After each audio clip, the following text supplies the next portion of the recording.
The House of Representatives of the Federal Republic of Nigeria on Wednesday, the 24th day of November 2021, rejected a bill for an act to make Chapter 2 of the Constitution of the Federal Republic of Nigeria justiciable, sponsored by a gentleman from Edo State, and gave ridiculous reasons for rejecting the bill. One of the fundamental problems that are affecting Nigeria is that Nigeria is not a knowledge-based system, it's an anti-intellectual society. And most of the leaders, those in the corridor of power, those handling public institutions and representatives of the people, suffer intellectual poverty. The worst of them are members of the House of Representatives and the Senate. And Nigeria does not have a first-class parliament. The parliamentarians, the vast majority of them, suffers intellectual poverty and are driven only by self-centered pedestrianism and not patriotism, and they lack knowledge in all dimensions. The Chapter 2 of the Constitution of the Federal Republic of Nigeria is non-justiciable by feature of Section 6 of 6C of the Constitution of Nigeria, and there have been a lot of clamor for amendment of such, because only when you have that provision justiciable that the government of the Federal Republic of Nigeria at all levels can become responsible in terms of the welfare and security of the citizens, environmental protection, human rights protection, and provision of social security for the betterment of the life of the citizenry. Every civilized country has come to this knowledge and realization that the primary functions of the government, the welfare of the citizens, protections of life and property of the citizens. And when you have a system that the government cannot be held responsible for failure to provide welfare for the citizens, or failure to provide security for the citizen, for failure to protect the environment, for failure to guarantee educational development of a child, and then you have a system that is run in inconsiderate and insensitive manner. The system that crippled the destiny of its citizens. The system that destroyed the intellectual and human potentials, human resources potentials of the citizens.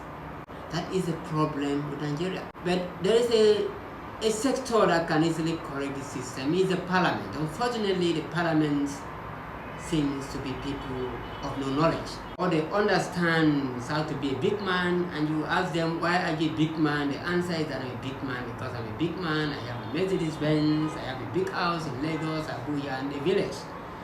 That is the kind of society.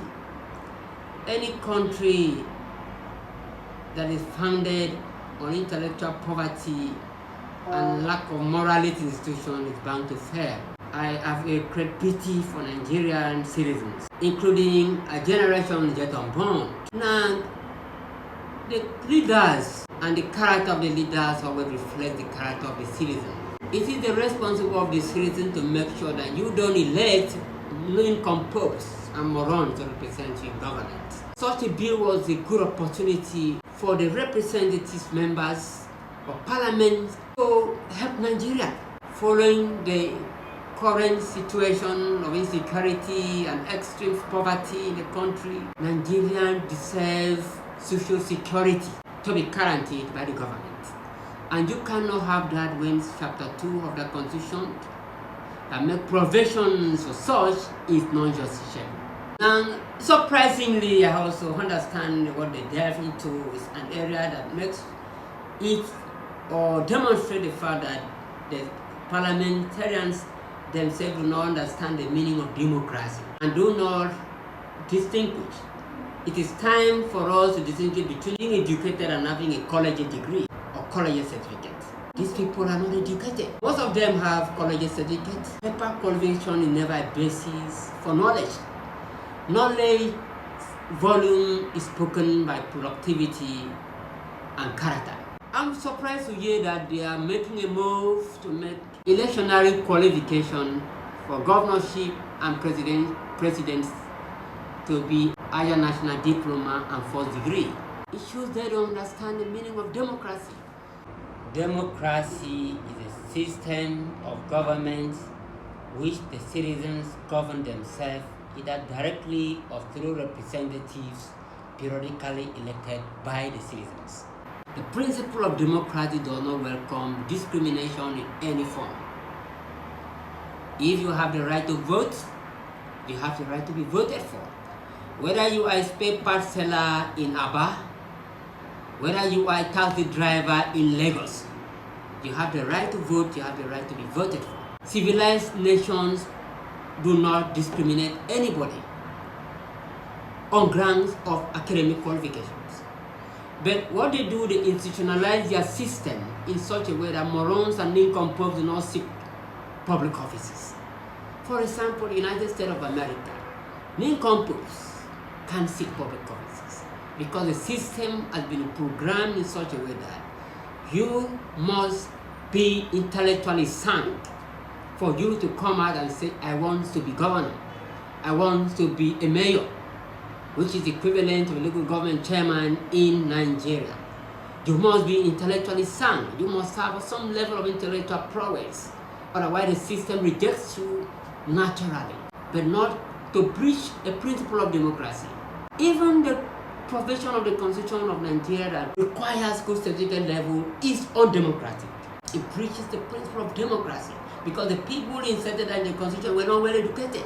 They don't understand the dynamics of democracy. The problem is Nigeria is run by people who are intellectually bankrupt.